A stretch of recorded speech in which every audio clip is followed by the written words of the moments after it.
Hello बंधु बान्धवीসকল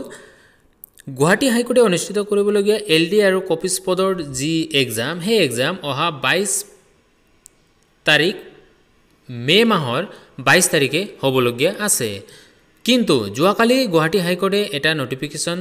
প্ৰকাশ কৰিছে য'ত এক্সাম পোষ্টপনৰ কথা কোৱা হৈছে সেই নটিফিকেশনত কিনো কোৱা হৈছে আহক এবাৰ চাই লওঁ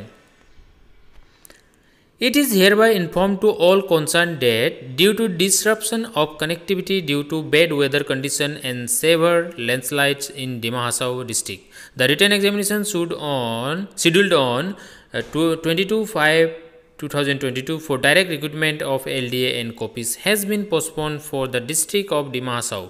The fresh date of examination will be notified in due course of time. Candidates are requested to keep visiting the official website for the same.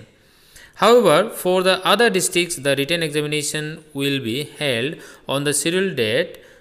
and time, that is on 22/5/2022 from 10 AM to 12 noon. মানে এইটোৱে যে যেহেতু আমি গম পাইছো ডিমা হাছাওত প্ৰাকৃতিক দুৰ্যোগৰ ফলত বানপানীৰ ফলত যি ভয়াবহ ৰূপ দেখা দিছে ৰাস্তা ঘাট সকলো উটুৱাই লৈছে হেয়ে অনলি ফৰ ডিমা হাছাওৰ ক্ষেত্ৰত এই গুৱাহাটী হাইকোৰ্টে অনুষ্ঠিত কৰিবলগীয়া এলডি আৰু কপিছ পদৰ যি এক্সাম সেই পদৰ এক্সাম ডিমা হাছাও ডিস্ট্ৰিক্টৰ বাবে পোষ্টপন কৰা হৈছে কিন্তু বাকি যিবোৰ ডিস্ট্ৰিক্ট আছে সেই ডিস্ট্ৰিক্টত আগত যি তাৰিখ নিৰ্ধাৰণ কৰা হৈছিল সেই তাৰিখ মতে এই এক্সাম হ'ব গতিকে আপোনালোকে ভুল না যাব যে গুৱাহাটী হাইকোৰ্টে এই এক্সামটো পোষ্টপন কৰিলে বুলি অকল ডিমা হাছাওৰ বাবে পোষ্টপন কৰা হৈছে বাকি সকলো ডিস্ট্ৰিক্টৰ বাবে পূৰ্ব নিৰ্ধাৰিত সময় আৰু তাৰিখৰ মতেই হ'ব গতিকে আপোনালোকে